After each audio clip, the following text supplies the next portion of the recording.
Hi guys, let's eat. Meron tayo ditong adobo daw ito ni Daddy guys. Spicy adobo. Pata. Ang taba-taba guys.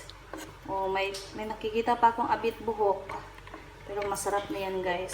So ang adobo niya guys ay madaming sabaw. Sabi ko? Why that your adobo is a lot of water?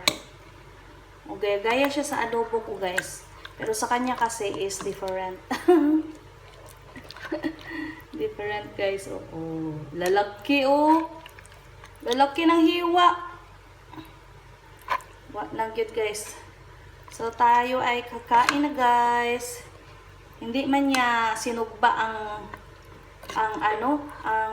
balahibo guys. Hindi man siya kakikita sa gagmay nga balahibo pero lami na guys. So, kain tayo, guys. Sili niya, oh. Kain tayo, guys. Oh, swak na swak talaga ngayon, guys. Oh, sarap ng buto-buto, oh. At ng taba.